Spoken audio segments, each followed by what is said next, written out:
है वो कंटेंट आप समझ लीजिए। तो शब्दों के उपयोग में हमको कुछ ये नहीं है, और इन शब्दों के कारण ही हिंदू मुस्लिम ऐसा आ गया।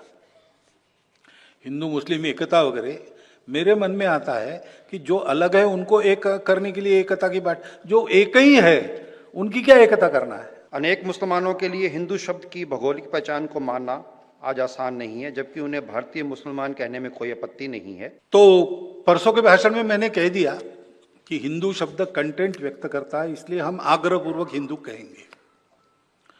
लेकिन कोई हिंदवी कहता है, कोई भारतीय कहता है, कोई आर्य कहता है, कोई इंडिक कहता है, तो ये सब सिनोनिम्स है, ये हम जानते हैं।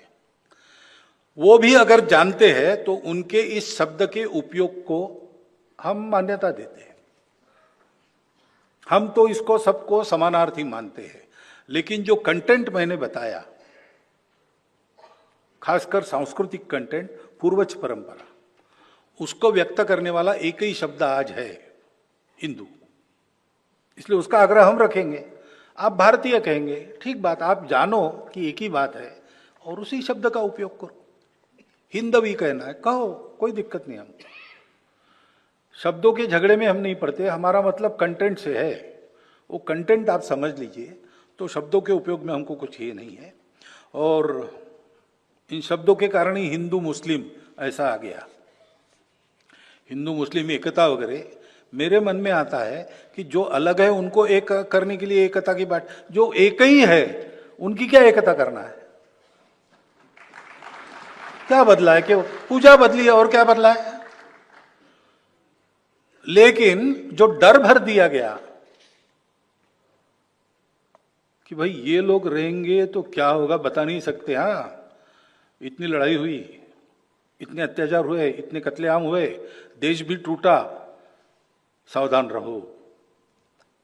एक तरफ ये, दूसरी तरफ अरे भाई ये हिंदुओं के साथ जाएंगे तो तुम्हारा इस्लाम चला जाएगा, तुम अलग हो, अलग रहो, अलग मांगो, नहीं तो तुम्हारी कोई आइडेंटिटी नहीं है। गलत बात है। उस मौलाना अबुल कलाम आजाद के इंटरव्यू में है, रिलीजन बदलने से कौम नहीं बदलती।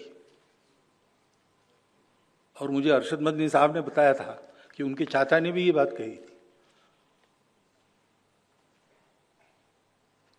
तो हमारे आइडेंटिटी तो एक ही है, हम हिंदू है, हम भारतीय है, हम हिंदवी है, जो भी आपको कहना है, वो एक आइडेंटिटी है। वो हमारी संस्कृति को, मातृभूमि को और पूर्वजों को, परंपरा को बताती है।